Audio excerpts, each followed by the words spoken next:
Bienvenue dans l'actu. Signature entre l'Alsace et la Moselle, c'est un nouvel avenir commun pour la Poste et le Psychopark. Un rendez-vous dominical en musique pour l'anniversaire du chalet du Wintersberg. Mais tout d'abord, retour sur le Regiolis d'Alstom pour une présentation à l'américaine.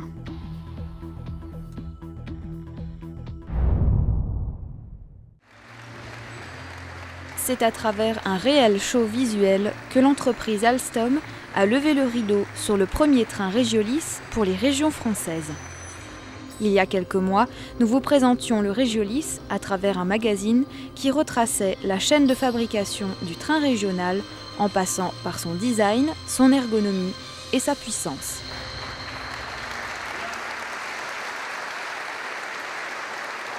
Issu de la gamme de trains régionaux Coradia d'Alstom, le Regiolis contribuera au dynamisme économique des régions françaises à l'horizon 2013. 166 rames ont été commandées à ce jour par 11 régions françaises et c'est fin juin que commenceront les premières phases d'essai sur 10 rames au total.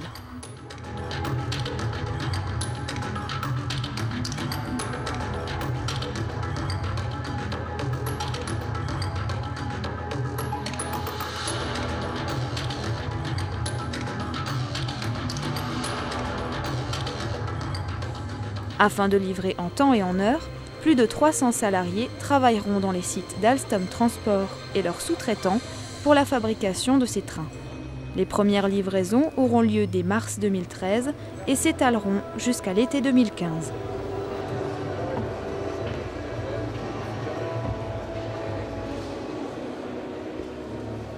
Les promesses que nous avait faites le constructeur ont été tenues. Le Regiolis est lumineux, spacieux et adapté aux besoins du passager.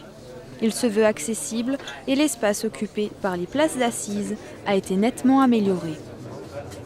Il faudra donc patienter encore quelques temps avant de pouvoir monter à bord du Regiolis qui circulera prochainement sur le réseau ferroviaire alsacien.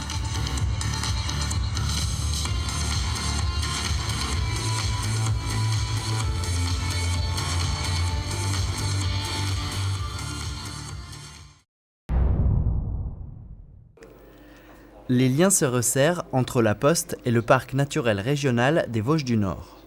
En préambule d'une réunion sur la rédaction de la nouvelle charte du parc, le groupe La Poste et le parc ont signé un partenariat. Le texte s'appuie sur une convention nationale entre l'entreprise et la Fédération des parcs naturels de France. Transport écologique, réflexion sur le papier responsable, l'objectif est d'appuyer la démarche de développement durable au travers d'actions à venir. Nous avons une cellule architecture au sein du parc naturel régional des Vosges du Nord qui intervient sur l'éco-construction, sur l'éco-rénovation et on sait qu'il y a une volonté de la Poste de rénover ses bureaux de poste, il y a une volonté parfois des communes de remettre aux normes les agences postales communales et là, le parc, par le biais de ces architectes, peut venir en appui pour faire des économies d'énergie demain et donc des économies de fonctionnement, d'avoir une approche peut-être qui soit plus dynamique, plus volontaire, plus innovante pour encore améliorer les services au public et d'être une vitrine quelque part pour ce que l'on peut faire ensemble. La Poste optimise les déplacements, forme à l'éco-conduite et propose d'ores et déjà des vélos à assistance électrique.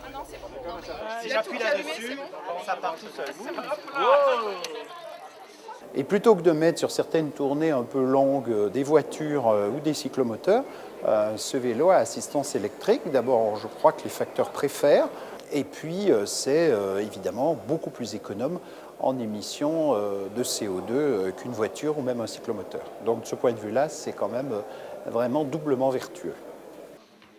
Les délégués du groupe La Poste de Lorraine et d'Alsace ont signé ce partenariat avec le parc pour une durée de 3 ans. Ils ont présenté en avant-première les enveloppes à l'image du parc. C'est dans les bureaux du secteur que vous pourrez retrouver ces enveloppes prêtes à poster dès le 1er juillet. Festivités forestières pour le club vosgien au col de la Lise.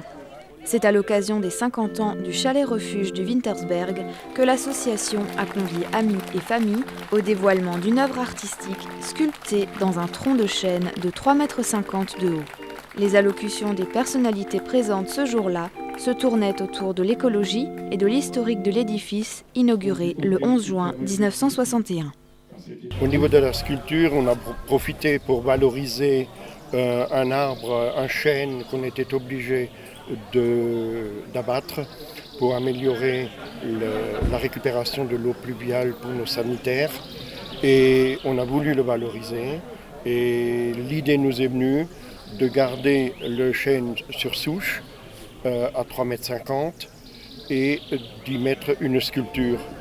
Sculpter un tronc de cette hauteur demande du temps, de la dextérité et des outils adaptés.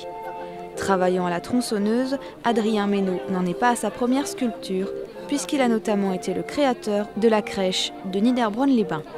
J'essaie de représenter tout ce qu'est la montagne pour le club vosgien, la randonnée, à pied, à vélo. Je profite de la hauteur, de la verticalité pour faire un sentier qui monte jusqu'au sommet. Donc il y a une base, un départ et un sommet. Ça aurait été un monolithe, c'est-à-dire un personnage avec un sac à dos, un seul bloc. J'aurais mis 2 jours. Et là, il s'agissait d'un modèle que je n'ai jamais fait. Et en fait, j'ai mis 3 jours.